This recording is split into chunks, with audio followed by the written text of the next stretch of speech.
and welcome back to Salmon's Pizzeria, the pizzeria that can only assume that it must be Kilmarnock's birthday coming up with the amount of cards they keep getting. I've got three guests joining me today on this live as well, so anyone that comes in at any point, leave your comments and we'll bring them up. But three guests joining me, and first we've got, continuing the Dundonian takeover, is Nicola. Nicola, how's things going? Yeah, good, thank you. How are you? Brilliant. Yeah, really good actually. Makes a difference, I think, when you're Rangers fan and you have a good weekend. Next, returning to the show, it mentioned that in a much happier place than last time. So this time, I'm hoping he's going to provide a more friendly takeover. Is Andy? Hi, Andy. How's it going? I'm not bad, thanks yourself. Yeah, good man. And finally, we've got a new guest. And after today's performance, I'm guessing this is going to be like a hostile takeover from Scott. But Scott, results aside, how's everything with you? Yeah, it's been an okay weekend apart from just getting back for that game. So I've just had a quick wash, just sort of wash out the disappointment of that result and performance. But thanks very much for having me on, guys. Appreciate it. No, thank you for joining us. I'll bring the results up down the bottom for the visual viewers. So that will probably annoy me at some point. I'll probably take that back off in a minute. But there's your results to that one. So we'll start in at. Well, let's try and get that one out of the way then, Scott, shall we? We'll go straight into the game itself. It finished Motherwell 3, Hearts 1. Goals from Paul McGinn, Stephen O'Donnell, Sparrow, and Oda with the goal for Hearts.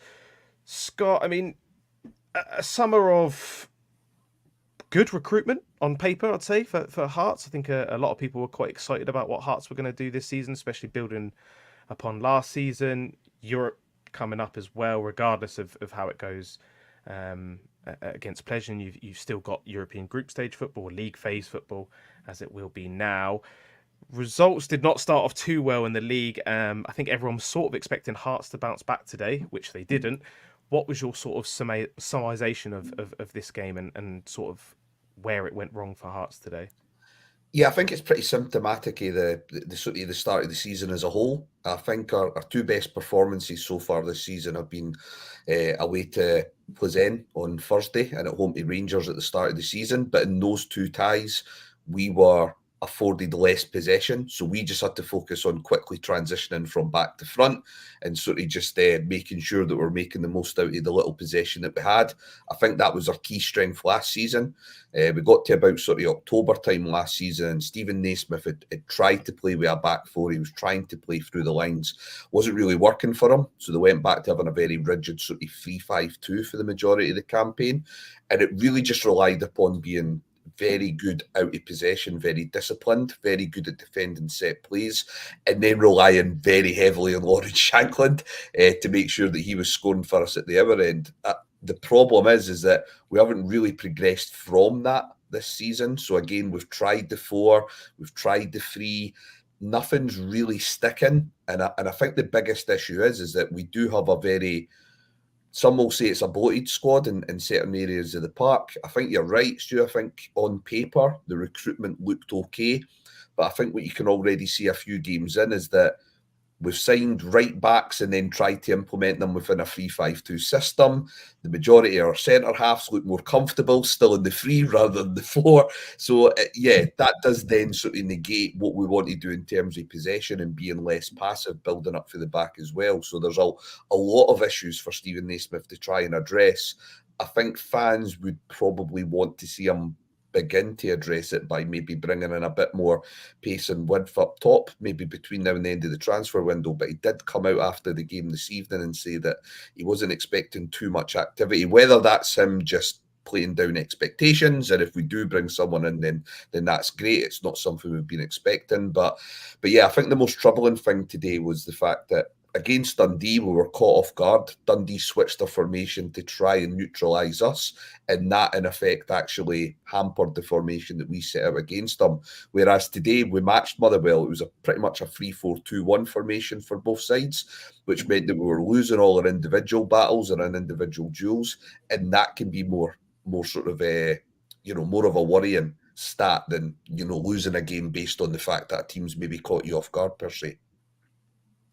Yeah, and just staying with you then, Scott. Do you think that one of the problems is going forward, you said that you relied heavily on Shankland last season. Is that a worry for you then that's maybe, I know he hasn't started the season well, but that you're going into another season where it may be looking like you're going to have to rely on him heavily again? And I know you said maybe what you can do in terms of recruitment, but do you think in terms of what has come in, some of these guys can pick up the mantle? They can go in and start contributing 5-10 goals around Shanklin to sort of push on the attacking side of the game?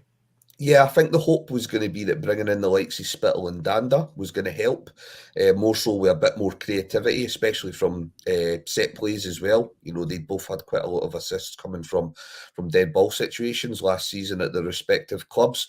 So I think that was going to be the expectation. The problem is that we've had some key injuries to some of our other central midfielders who played deeper, and it's meant that we've had to then sort of make the decision to play Blair Spittle in a deeper role, which I think most sort of Motherwell, Partick, Dundee United fans would agree isn't really suited to him. He's better a bit further up the park. Again, Jan Danda, we've had to play him out wide because there's probably a lack of trust or confidence in our wide options just now. So the people that I think we'd brought in to try and help progress on that stat haven't really been played in their strongest position. And again, I think that's what's causing some of the frustration amongst the supporters. They're very annoyed with the rotation and constant rotation from system to system and different formations, when in fact I think it's just finding people in the right system is the biggest issue just now, and getting them in their strongest roles and positions. Yeah, definitely. And Nicola, just bringing you on Hearts, obviously, a team that Dundee have played.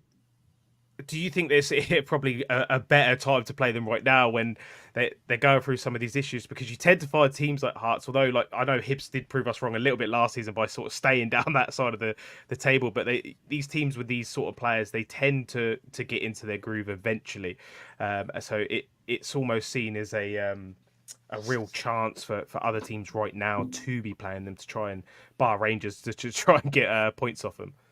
Yeah, well, absolutely. But I think going back to last week when we were playing them, we didn't think, oh, this is a great time to play them, because they came off the back of a decent result against Rangers, played some good football. So, and then going into the European game just there on Thursday, I didn't think Hearts actually played that bad. So I am shocked at the result today, to be honest, but I do see where Scott's coming from. It's just watching the games recently, it's just players are completely out of the positions that we would be used to seeing them in. You're speaking of the likes of Danda and Spittle, but for me, obviously watching Boateng last season, watching him today, he was travelling so far with the ball to try and make a pass, whereas the Boateng I watched last season, it was break up the play, and there was somebody there to make the quick pass out to. And that just didn't seem to be happening today. And again, I agree with you, Scott. I think it's a bit of a formational issue at the minute. It's what's the best formation to fit? Like, we're questioning, is it quality over quantity or quantity over quality with the players at the minute? It's like you want to try and fit X, Y, and Z in your team. So right now it looks like doesn't know what his best squad is and what his best starting 11 is. So any other team coming up against Hearts right now, I think they're rubbing their hands, to be honest. Yeah, I think Good, especially like I put in the group chat earlier, like what's the easiest way of beating Hearts just now? Just give them the ball. Like there's no real visible patterns of play coming out the team just now. So if we're going to do something, it's going to be probably an individual, bit of magic, or maybe having some concerted pressure for 5-10 minutes in a game, like we did do today in the second half for a spell. So that's probably the most worrying aspect. I get that when you're trying to gel a lot of players and there's a bit of churn with transfer activity over the summer, that will undoubtedly have an impact on the squad. I didn't expect us to hit the same heights we did last season in terms of points tally. I wanted to see us play better football, but I did think if we were going to get third, it would be with less of a points tally than we had last season, and there would be these ups and downs. It's just that it's now turning into quite a consistent down at the moment. Again, if you take away some of the bigger ties where we've been okay out of possession and then try to turn teams over quickly. But yeah, today it was gutless as well. That was probably one of the most disappointing aspects in many ways. There was players like Kai Rolls getting thrown about like an empty tracksuit at times, and that was, to me, that's the most frustrating part as a fan. It's when you see players getting bullied off the ball, and you just think they've been here a couple of years now. He's not someone that has that luxury saying that he's a new player trying to settle in. You do start to think, when are they actually when's it gonna click with some of these guys? Yeah, and then final point on Hart, Scott. I see that Craig Gordon started today, but Xander Clark was indeed on the bench. Are you expecting Clark to be back in for the game midweek? I think it depends. He's seemingly suffering from these back spasms. I don't know how bad they are. I think he is supposed to be regarded as the number one at the club, even although Craig Gordon technically holds the number one jersey. I think Naismith has more confidence in Xander Clark in terms of having the ball at his feet, and that's why the decision was made over the summer to start with him. So I think it's just going to depend on how his back spasms are. I mean, as able deputies go, Craig Gordon's a fine deputy to have, and he's probably the least of our problems just now, to be perfectly honest. Yeah, no, definitely. But as you say, yeah, just down there at the moment. One point, I think as well, Motherwell had won. Was it like one in the last 7 home ties? And I know Jenna wasn't particularly our resident Motherwell fan wasn't particularly excited about the season ahead recently with all the injuries, and then Hearts came along and changed their fortunes a little bit. We'll move on then to Aberdeen. We'll cover today's games and then we'll go on to sort of yesterday as well, so we can really get Nicola and Andy's expertise. But Aberdeen 2, Kilmarnock 0 earlier. Jimmy Thielen, I think it's 8 out of 8 now for him. Papa Gay scoring both goals. And it's pretty. I mean, I watched quite a bit of this game, Andy. I know you watched this game as well, and you might not like to admit it, but Aberdeen, very, very impressive again, and they are certainly going to be sort of the ones maybe to beat now for third place already. It's getting a bit of a worry how well they're playing. Worrying about coming up against them. The new players that they've signed, Keskisen again looked like a really, really good player again today. So sharp on the ball, a really good attacking threat. And again, as I said 2 weeks ago now, on the last roundup, Jamie McGrath was outstanding again. Him and is it Rory McKenzie, the left back? Jack McKenzie, sorry. They let him and McKenzie down the left. They tore Kilmarnock apart. And it could have been 4-0 by 20 minutes by the time they scored the first, to be fair. I think Papagay had probably an easier chance that he missed before he actually got his goal, which maybe would have set them on their way to score a few more, to be honest, but it could have been a lot more and a lot worse for Kilmarnock. Yeah, and on Kilmarnock as well, Andy, they've obviously, whether or not European football is sort of taken it out of them a little bit. They haven't started, a bit like Hearts. They haven't started this season the way they finished last season. Defensively, they've struggled a little bit, but this sort of 3 red cards in a row, and I think it's 5 in their last 9 domestic games as well. Do you think that'd be a worry for Derek McInnes that? Today was a bit of it's one that goes to VAR. I think it looks a lot worse slowed down, but for me it is a 50-50 whether it could be or not, and I think you just can't be giving the referees that decision to even make. No, I think that still image again makes it look a lot worse than it probably was, and how could you not worry about that many red cards so early into the season? Is it a factor that their discipline's gone because of performance so poorly and they think, need to dig in a bit more to try and show the fans we're caring a bit more, and it turns into red cards? Is that the issue? But they're not in great form as it is. Going down to 10 men every game is not going to help them. And then you throw in the European games as well. It's not a great way to start the season. Yes, and Nicola on Aberdeen then, who have been superb so far. Sockler, Gay, you've got Kevin Nisbet is obviously just signed out as well. They've got a real Arsenal up front, and Kevin Nisbet is someone that I think has been seen as a very good signing, because obviously under Hibbs he was very, very good. Struggled with injuries, had a good start at Millwall, struggled with injuries. They're getting themselves a very good striker, but when you've got Gay, who's now performing the way he is, he's scoring goals. Sockler is looking like he's capable. He is a bit hit and miss, but he's certainly a decent player. It's just such a good headache to have, isn't it? To have so many good how many teams in this league would kill to have? I know Dundee are probably one of the teams that also have a very good goal scoring threat, but how important is that when you want to achieve big things in this league? Oh yeah, absolutely. And I think as well with losing Miovski, and he was such a big player, it's so hard to just go and replace him as just one striker. So the fact that you've then got a headache of three of them to choose from, and the goals can come from anywhere, I would expect Aberdeen fans to be pretty excited about it at the minute. Like you said, Dundee got the same kind of strike force. When the goals come flying in, the confidence of the whole team, I reckon, it just gets lifted. And the fact that it's not you're heavily relying on one man. You've got a group of boys there that can all do the same job, and they're all a different type of striker as well.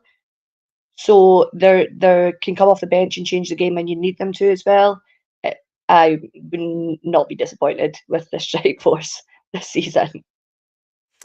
Yeah, Scott. I mean, are you surprised maybe at Thielen's start at Aberdeen? Do you think? I mean, it couldn't get a lot worse for them considering how far down they were last season. But he has come in. He seems to very quickly have stamped his own sort of style on Aberdeen. They've, much like Hearts, I think, building a squad that is capable more than just the first 11, which is very difficult to do with the finances in Scotland. But being able to replace quality on the pitch with quality on the bench, not a lot of teams can do that in our league. It's such an impressive start. There's obviously going to be bigger tests to come, but how excited would you be? How excited would you be if you were an Aberdeen fan right now? Yeah, I think what's worked for him is that his philosophy in terms of pressing and pressing high. I think football players gravitate to that form of style of play. I think it's probably something that they enjoy training in and well in terms of that environment, because it's all about being proactive and wanting to get the ball back as quickly as you can and wanting to move the ball quickly. And I think that when you've got a philosophy like that at the start of a tenure, I think it could be quite good to get that sort of manager bounce. I know people talk about manager bounces, but it's not as prevalent as people think it is. But in this case, it certainly has worked. Transfer activity seems to be good so far. I'm duty bound, though, as a rival fan, to probably try and find the issues that I can see with the current setup. Now, there's still a few days to go until Friday and when the transfer window slams shut, but I think strength and depth or lack thereof at the back, I think, they're one or two injuries away from having some serious problems there in terms of numbers. I think Richard Jensen just went away on loan, I think it was yesterday or Friday. So, yeah, they do seem to be lacking numbers at the back, but they certainly do have a lot of quality going forward. I think with Nisbet, it just depends what sort of motivated player you've got. If it's the player who maybe started off at Hibs and was very motivated in terms of being on an upward trajectory as a footballer, then it's a bit of a steal getting him on that loan option for a year. But he's also had periods in his football career where he's went down the divisions, and then he's obviously had a very challenging spell at Millwall. So that one's a bit 50-50 on how that one could go and how he sort of recovered from those injuries he's had last season. But there's no knock, you can only beat who's in front of you, and I think their biggest challenges have still to come, but yeah, you can't knock them for the running form they've put together so far. Absolutely not. And now we will move on as well. We've got the other game today, which was live on Sky Sports. St Mirren nil, St Mirren nil, Celtic 3. It was goals from Callum McGregor, Rio Atate, and Alistair Johnston finishing that one off. I'm going to come on to you, Andy, on this one. I know you did watch most of this one.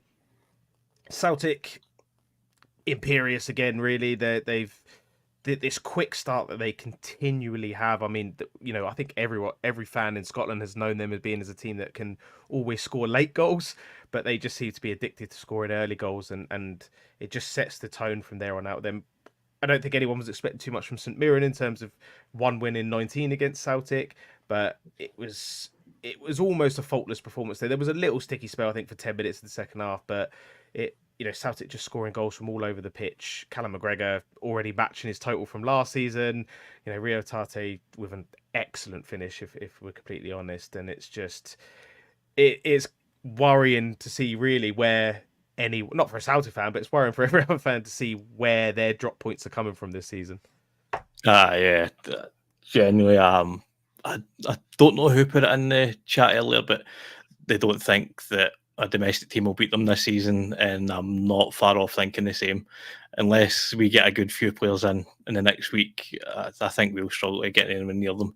The early goals you said that they get, just any belief you have starting against them, and then within 2 minutes you're 1 down. It's what chance have you got? And then the pressure that they just put you under.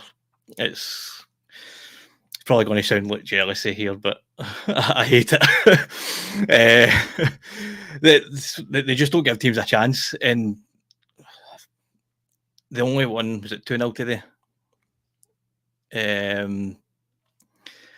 Same as last week. They might have a slight worry the amount of goals they're scoring because they're creating so many chances and only winning by a couple. And I say that is since we scored 6 yesterday, I can say that now.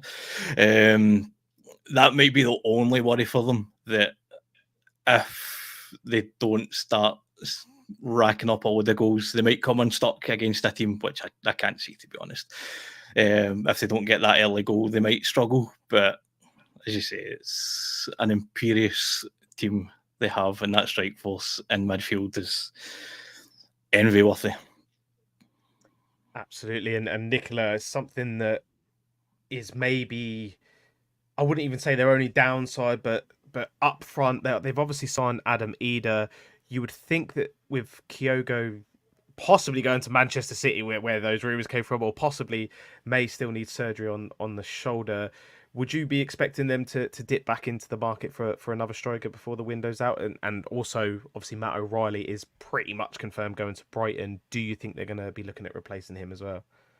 Yeah, in terms of striker, it's really hard to tell at the minute. Obviously, we've seen Pep Guardiola kind of quash the rumours of Kyle going to Manchester City, whether he needs surgery on his shoulder or not. Obviously, time will tell. Watching Ida today, I know he's just back and it's his sort of first start. He didn't scream £9 million striker for me today, but that then again, he didn't really start off great when he came last season on loan and built confidence into the team. If I was Celtic fan, I would probably want another striker just in case injuries. Kyle his shoulder again. You just don't know what's going to happen there. But in terms of midfield, I expect them to probably get a couple in midfield. Like for Matt O'Reilly, and if you can, obviously I know Matt O'Reilly is a different type of player altogether, but if you can get somebody who can be as close to a like for Matt, you would obviously want to replace that. And I reckon as well they'll probably get another couple of bodies in for I think it was like 50 odd games they're playing this season. So, and they've got their homegrown quota they need for Champions League. So I would expect two or three maybe to come in before the end of the transfer window. Yeah, fair enough. It does look like it's going to be a busy transfer window as well. So I think I'm really, really excited for once for the end of that one. Scott, on St Mirren, a team struggling a little bit at the moment. They obviously have had Europe to contend with, got through the first one, and then narrowly losing out to Brann in the second one. Someone that's watched Hearts, you'll know about playing sort of midweek games, and then coming back and playing in Scotland. I know it's only early days, they were in the qualifiers, but do you think that could have had such an adverse effect on them? Because they're another team that look like they're struggling to sort of recreate some of their performances from last season. Yeah, I think there can be a little bit of a hangover off the back of playing European football. I think the one thing that St Mirren and Kilmarnock probably have in their favour over, Hearts, for example, is that I think there's still quite a strong continuity within their squad from last season, whereas Hearts are trying to throw in a lot of new players and trying to make that gel. I do think once St Mirren and Kilmarnock have got that Europe hangover out of their system, I think they'll both be fine this season. I still expect Kilmarnock to be top 6 and St Mirren there or thereabout, round about the sort of 6th position. So I think they'll both be fine. I think, it's funny you're talking to Andy about Celtic and who can stop them. I think self-implosion would be the only way of stopping them this season. I don't know how much stock there is in it, but you would imagine that if they can't bring in decent, adequate replacements for somebody like Matt O'Reilly, then Brendan Rodgers might, in the background at least, might not be very happy with that. Again, it doesn't really rear its head during domestic campaigns, but when it gets to the nitty-gritty European competition, that's when their biscuit tin mentality when it comes to getting the transfer budget out tends to bite them in the backside. So I think it'll be interesting to see what happens to Celtic round about September, October time once they start playing twice a week. I think for the time being, yeah, they look completely fine, and I think St Mirren will be okay in time as well. Yeah, and of course after the international break, you are facing Celtic for Hearts. How's the feelings going into that one? Is it already nerves about sort of the way the two teams have started? Yeah, I mean, the funny thing is, I had a little look at the fixture list today when I got on the bus back after the game, because I was pretty certain that the first roundy fixtures, we had Hibs, Aberdeen and Celtic away from home. And I had to sort of look at that just to confirm my fears. And I was like, oh my God, slap bang in the middle of either a Europa League or Conference League format as well. Yeah, it doesn't bode well. You're not doing a very good job of making me feel any happier just now. So we'll pick it back up. I promise.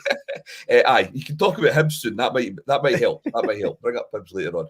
But no, I think generally speaking, it's not a fixture apart from last season that we've really looked forward to playing in over the last sort of 10, 15 years, and I can't imagine this being any different the way that both teams have started. Yes, absolutely. Final game of the that was final game. That was the final game, wasn't it? We're moving on to Saturday now. I'm all over the place at the moment. Dundee United 2, St Johnstone 0. Stevenson with the opener for Dundee United. Sanders' own goal. Sidibe with a red card. Well, actually, I think he got 2 red cards. I think it said after, didn't it? Yeah, it was right. Yeah, 2 red cards. Andy, I know you've seen the highlights. This one, I didn't get a chance to watch this one live. I also caught the highlights. I think the first half could have maybe got football stopped. It was that bad. It was one of the worst first halves of football I've just from highlights, and I think Sports Scene did well to pull any highlights from that first half. Second, I thought Dundee United looked miles better. I think the result was probably on the cards anyway. I don't think the yellow card, the red card affected that too much. But what was your sort of take on the red? It looked like just. I just can't. What's going through the boy's head? The first red, the 2 yellows, he was stupid to try the Maradona trick. There was just no need for that whatsoever. And then the second yellow, I don't even think it was a yellow, to be honest. I think that's just a coming together. He's trying to get away from the boy. He's swung his arm round, and unluckily he's caught him in the side of the head. And the Dundee United players went down rolling about, which probably made it look a lot worse. So I think he was unlucky to get the second yellow there. But the second red, I genuinely don't know what's going through his head. He's maybe so worked up the fact that he got the red for what I felt was a harsh second yellow that his head's just maybe gone. It must be his head's gone, because there's really no other explanation for it. I know he got a wee shove before it, and then he's walked up to him again and then just punched him somewhere. I genuinely don't have an explanation for it, because why would you do it? Sorry, I just can't add any more to that, because just why would you do that? It's one of the crazy ones I've seen, Nicola. Do you think? Listen, it may be way off the mark, but do you think there's any possibility just all the transfer rumours floating around about him at the moment and rejected bids? Do you think he's just sort of adrenaline's going and it's just been a bit hard? It's just boiled over in the end. Yeah, it's just a head's gone moment, like literally, like you say, Andy, complete head loss. I can't even think that it's got anything to do with the transfer rumours. I genuinely just think it was, you have to be kidding me, I've got a second yellow for this. And then I think he's just, Kevin Holtz gave him a push. I don't think there was any need for the push, to be honest, in the first place either. And I think he's just thought, no, I'm not having any of this. And then it's even worse when he's went to go walk off the pitch, and Lucas Stevenson's pointed down the other end of the pitch. That's where the tunnel is. And he's turned and he's went to go for Lucas Stevens as well. I thought, oh yeah, you just need to get down that tunnel quick. Absolutely. Scott, on St Johnstone, then they obviously did have the win over, as usual, a 10-man Kilmarnock team. But apart from that, they're struggling for results already. Usually one of the ones that are tipped to be around the bottom of the table. Where do you see their sort of season going from here? Do you think it does hang a lot of hope on keeping the likes, apart from today, but keeping yesterday, keeping the hopes and the likes of Sidibe around when the transfer window comes to close? Yeah, I can see there being a bit of upheaval there this season, just due to the fact that they've got new owners. I'm just going to, again, taking a stab in the dark. I don't have any knowledge of the inner workings in Perth just now, but I would imagine new owners coming into from America will be watching the style of football that predominantly Craig Levein likes his teams to set up in, and I don't think there's going to be a match there between what they envision and what he wants to do. So it wouldn't surprise me if there's a change somewhere within the management structure over the next few months. They just struggle. They really struggle. I mean, losing games away from home, that's fine. That's going to happen. Teams slit each other's throats, predominantly as the season unfolds. I think the problem for St Johnstone is that over the last sort of 12 months, their home form's been really poor. And that's going to be ultimately what's probably going to see them finish in those sort of bottom 2 or 3 places. Yes, absolutely. And we're going to move on swiftly then to Nicola's expertise in Dundee. We finished here Hibs 2, Dundee 2. Tiffany opening the scoring. Boyle scored a fantastic free kick, and then new signing Kieran Bowie getting amongst the goals. But then Simon Murray, being Simon Murray, just what a talent. He's genuinely, I feel like the way he's come onto the scene in the last 5 years, it feels like he's a youngster, because it's just his game is all about that high intensity stamina, and he's adding so much more to his games that he's getting better and better despite being in his early 30s. The game itself, Nicola, give it as a sort of summarization then, how it was certainly topsy-turvy. Yeah, I don't even know where to start with the game, to be honest with you. I felt going into Dundee started really well, got the quick goal. And I felt like we were on the front foot and we were confident in the way we were playing football. And then got the second, and it obviously got called offside, tight. And then from there, I don't really know what happened, to be honest. Felt like we just sat back for a bit. It wasn't even like we were not in control of the game, because I still felt like we were, the Hibs weren't threatening us at all. But we just couldn't. It was like the confidence had completely gone for 20 minutes or so. And then you give away 3 free kicks on the edge of your box within quick succession. One of them's going to at least hit the target. And the Cadden took the first 2 free kicks. I think one rattled the crossbar, one went way over into the stand, and then they've put Martin Boyle on the free kick. I think the disappointing thing for me with that goal was, I think Dundee's wall let John McCracken down. I think, I want to say it was Mo Salah turned his back, like too scared to get hit by the ball, and it's just went through the space of him and Simon Murray. And then obviously Hibs just go in at half time full of the momentum, because before that Hibs fans had turned. They were booing every decision that Hibs were making. Goal kicks, if he was taking too long, booing. It was a toxic environment, probably one of the worst that I've been in at Easter Road in a while. And then second half, I thought we'd come out a bit better, and kind of just started the same way that we did at the end of the first half. Weren't winning any second balls. Felt like Hibs were winning all the physicality battles in the middle of the park, especially. Didn't help that Colin Stephen blew his whistle every second for every foul for either team. So it was just such a stop-start game. And then Hibs got the second, and I was, it's a hard one, because Dundee of old, I'm thinking the heads are going to go down here, and Hibs could easily get a quick third. But then watching Dundee for what I have this season, I'm thinking, well, we've learned from our mistakes that this isn't going to happen. We could go on and come from behind like we've done at Derby. And yeah, Simon Murray. Simon Murray just knows where the goals are. He just a natural goal scorer, and yeah, if it was going to be anybody, I'm very, very glad it was him. Yeah, and just on someone I've spoke to Ethan about before, and on the show before, I've said about obviously Luke McCowan, almost the talisman now for Dundee.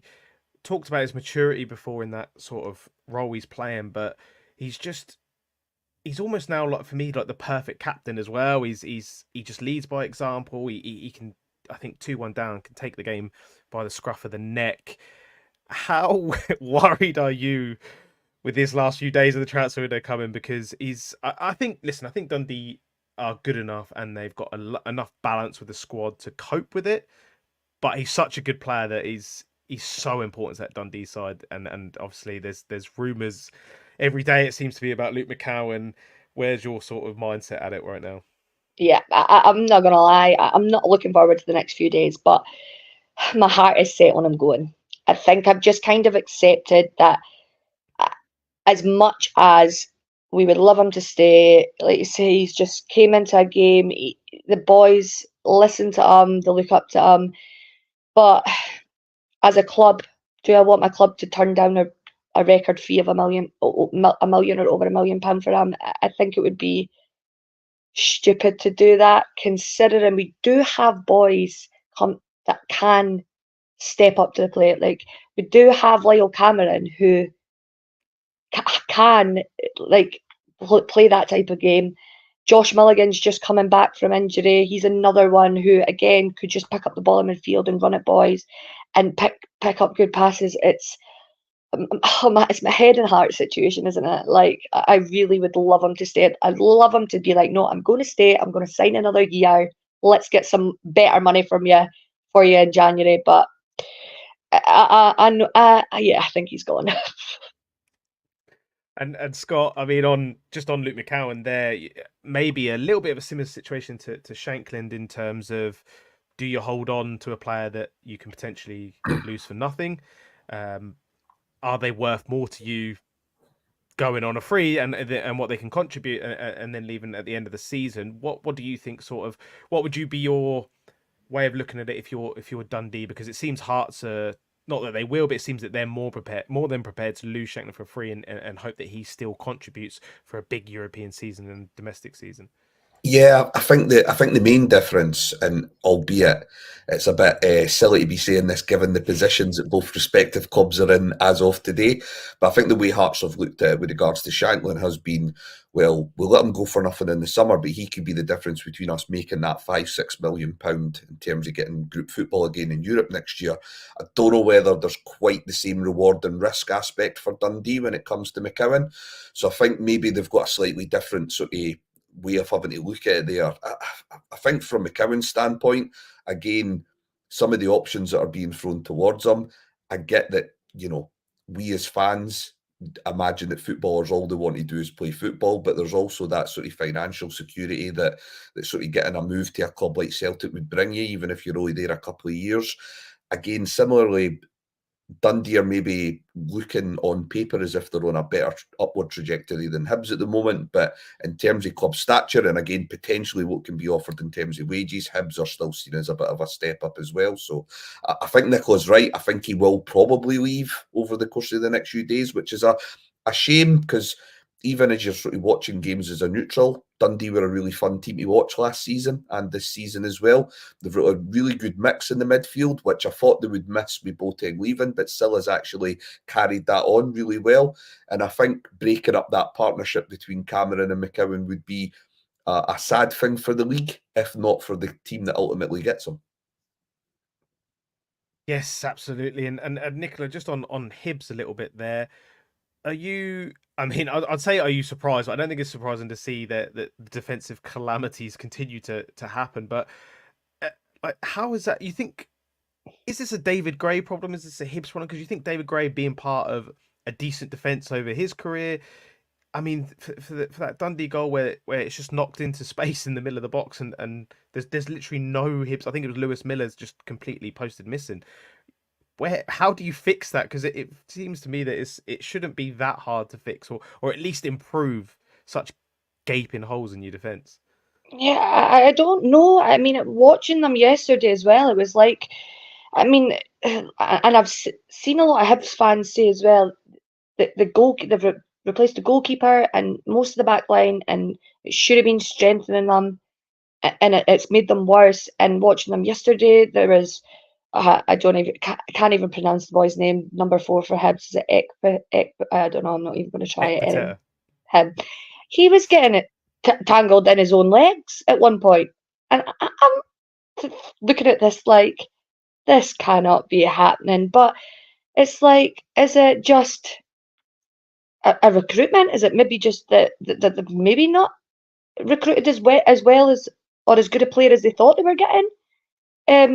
But like you say, David Gray, defender, he should be able to fix that. I don't know if it's just a bit too soon. I mean, I know we keep on saying teams need to gel, and it is pretty much a new back line and goalkeeper. And at points you could see that the goalkeeper and the centre half just were not even communicating with each other at points. So as a Hibs fan, I would certainly be worried about that. But I think really, in terms of yesterday's game, the only thing that David Gray probably done wrong was bringing on Rocky Bashiri when he did. I think his other 2 substitutes changed the game, and then Dundee changed to a 3-5-2.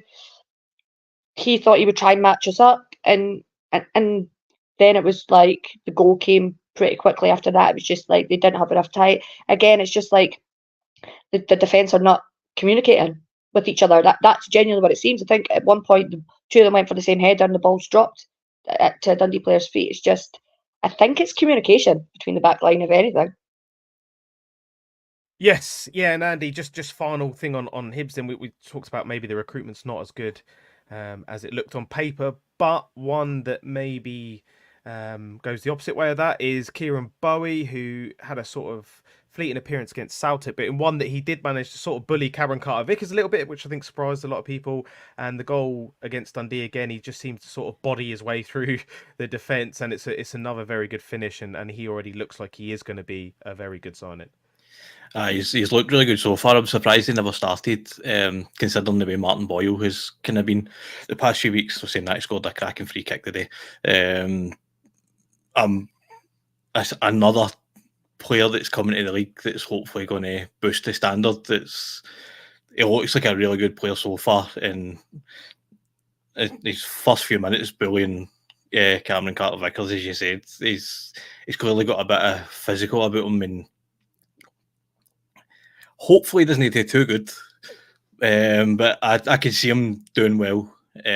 Maybe once Hibs stop imploding, they might see a bit more from him, and he can maybe kick them on to probably be where they should be. Yes, absolutely. And Scott, I mean, I guess we're actually. I don't know if I'm giving you the short end of the stick here, because now I'm going to see if you want to say something nice about it. But in terms of their recruitment, they've obviously got the Black Knights Football Club behind them. You imagine, despite how many they've already signed, that they're probably going to be dipping their way back into the market again before the window's out. Yeah, I've got a lot of sympathy for David Gray. I actually think, what you're trying to ask a rookie manager to do is try and reverse almost 3 years of continuous bad recruitment through various different managers who have all got their own different philosophies and strategies as to how they want the game to be played. So I think when you look at just how disjointed and bloated their squad was that he inherited, it was only natural that this was going to take time to try and fix and try and remedy. Looking at their transfer activity, it would seem that they haven't really decided to spend a lot of the investment money that they were given at the start of the year. Now, there could be a reason for this. They do have a number of players that are out of contract at the end of this season. I don't know whether they're maybe viewing this season as maybe just a little bit of consolidation, get Gray some experience, and then once they can shift some of those higher earners out at the end of this window, the end of the season, they can then look towards maybe investing more in the squad. So it could be that they're maybe looking a little bit at short-term pain, long-term gain. the problem with that is we know how knee-jerk and reactive Scottish football fans and generally football fans are. So it's hard to see whether he would get that time. I think if they could sneak into the top 6, he'll buy himself that time. But obviously the start they've had, they look like they need to score at least 2 or 3 goals to get a point just now. And it's very hard to see how you can continue that form over the course of a season. Yes, absolutely. And then going to go on to the final game of Saturday, or that wasn't the final game of Saturday. Sorry, it was the final game of our coverage, but it was on Saturday. Rangers surprisingly 6, Ross County 0. Andy, 2 goals from Dessers, 2 goals from Matondo, Lawrence, Danilo coming and scoring his first goal since November. A game of maybe everything that has been wrong with Rangers in recent months seeming to turn around and certainly just for that day only maybe being right. It seems so. I can't remember the last time we scored 6, to be honest, but it was nice to get 6 for a change. But as you say, there's so much wrong with the club. And Matondo scored 2 and got 2 assists and hit the bar as well. So we know that will be the last time he puts in a performance for like another 4 or 5 months then. That's literally what we're dealing with. There's no consistency between any of them. We could beat Ross County 6-0 and then we'll hate to say it, but we could get hammered next week. I know it was only Ross County we were playing, but I shouldn't say only Ross County. They're not a team in great form, but to put 6 by them and have Dessers to score 2, again, he seems like he's upped his level a wee bit already this season in his goal scoring wise. Seems to be a bit more clinical, which I never thought I'd say about him, but maybe giving time to players is what they actually need for a change instead of just shouting them down after a few months of them being rubbish. Czerny proving a bit of quality again. I know Matondo got 2 goals and 2 assists, but I think the fact that we had 2 wingers that were actually at it yesterday made a whole lot of difference. Usually we've not got any wingers that are at it, but at absolute minimum we had 1 under Kent. That's how long ago we probably had a decent winger, and teams would always just double up on him and just shut him off, and we would have nowhere else to go to have any creative spark or anything. So the fact that we got 6 and the goals were spread around as well, hopefully that can continue, and maybe with a few new faces over the next week we can push on a bit, maybe give us a bit of confidence, which we're probably badly needing. Yeah, and just sort of staying with you, Andy, seeing what other people were saying about what they were noticing in terms of formation, it seemed at times Tavernier was coming inside and almost joining the midfield at times in the centre of the pitch. That looks like it's a direct, bit of input from Clement. Do you think that was just because he saw a chance to get more men up the pitch in the centre of the pitch against Ross County, or do you think he's maybe trying to find a way to utilise Tavernier's strengths because he's not started the season fantastically well? I'm not sure. He's progressively done it a wee bit more every game. I remember saying in the group chat, I think it was the last league game, is Tav actually playing in centre midfield at the minute because he literally just stayed in the middle of the park and never moved. It could be down to the fact he's just not got the legs anymore, and being in the middle of the park, he can just pass the ball a bit easier. But I don't know. I would rather he was not even in the team, to be honest, and we got someone else new in. Never mind put him into different places to try and help with his deficiencies. Even though I think he played okay yesterday, the whole team played okay, which is a change. So I've got to give him that one. But it feels like we're moving him about to. I don't know. It feels like Czerny's cutting inside all the time, so it feels like now we should have a winger that's going down the wing, which was what Tav done on the outside, and now we've got somebody that's cutting inside. There was a few times where Tav just felt like he was getting in Czerny's way every time he cut in, so I can see the positives of it, but as I say, I'd just rather it was somebody else in that position. Fair enough. Nicola, on to yourself. I listened to your fantastic View from the Stands episode you did for us with Ethan, and you did touch on the League Cup quarter-final game coming to, you were hoping Hampden, but maybe now looking a little bit like it might be Ibrox. You said you were, it's probably never a draw you're gonna hope for, but in terms of what Rangers are going through, maybe a draw that isn't as impossible as it may have been a season or so ago.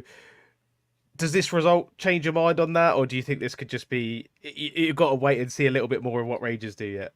Yeah, I think it's so hard to tell because obviously I think, especially myself, I've got Ross County down there this season. So it's so hard to tell off of this one result. Do I think this yesterday's result will give them confidence going into the Old Firm next week? Absolutely. And can I then judge it after I see what next week's result is? But yeah, you have to beat them up. I mean, you say that, you've got to beat either Celtic or Rangers at one point if you want to progress anywhere. So, and looking at the past few games, it probably would have been the best time to play them. It's just, again, it's so hard to tell. I watched the highlights and it could have been 10 for Rangers yesterday, to be honest with you. It really could have been. But that's, again, a team that I'm putting down at the bottom of the league. I haven't really seen anything spectacular from any of the other games so far. Yeah, no, and I feel like I'm always getting the I'm taking the losing side to Scott for his his opinion on them, but I'm going to do it again. Scott, Ross County seemed to do okay in the League Cup group phase at the start of the season, and then just dropped off a cliff, picking up some draws. Ronan Hale does look like he's a good pickup, but if you're not going to give him service, he can't score goals. As simple as that. Do you sort of concur with Nicola that it's probably going to be a long old season for them? It's hard to say. I think once you've seen them maybe play 5 or 6 games at home, you'll have a better idea. I think if you look at the strength of Don Cowie's performance as temporary manager last year, it was built on some really big results and performances at home to Rangers, Hearts and Hibs from sort of March to May time. So it'll be interesting to see how they maybe do first quarter games and maybe how they look in their home fixtures. Although I don't subscribe to the theory, I do understand that fans of some of the so-called provisional clubs look at these types of fixtures away to Rangers and Celtic and they maybe view it as what they term as a free hit. Now, I think when you're playing these clubs 15 or 20% of the season, you can't really just write them all off. But I think as long as you don't come away with a 6-0, it's not too bad. You can maybe come away with maybe a defeat and maybe focus on some positives. But the problem with terming games free hits and walking away from it with a 6-0 beating is it's going to have some sort of psychological impact on the team, you would imagine. So be interested to see what happens with Ross County. But I can understand why Nicola's got her towards them towards the bottom of the table in terms of predictions. I think for me it's already starting to look like Ross County and St Johnstone look like they could definitely be down there, and then there might be a surprise package given some of the teams that we see down there just now, but fingers crossed that's not the case. Yes, absolutely. Well, that sort of rounds off our results roundup show. We are going to be looking at doing some sort of transfer updates on deadline day, maybe a few pods so we can bring in a couple of people here and there, providing it's going to be interesting. I think a few clubs are going to have some very, very interesting days or that day. So that's going to just about do us. Thank you to Scott, Nicola and Andy for coming on. Thank you to everyone in the chat. I think at one point it hit... live viewers, it hit 137 people, which blew me away, to be honest. I was not expecting that at all. So that has been a real joy to have you all join us on a weekend where Kilmarnock saw red everywhere they looked. Aberdeen danced their way to another win. Big wins for the Old Firm, a big 3 points for Dundee United and Motherwell respectively. Hibs picking up their first point and Dundee remain unbeaten. Now attention's turned to Europe, where Hearts are really going to have to get themselves in check for Victoria Pleasant. Thank you very much.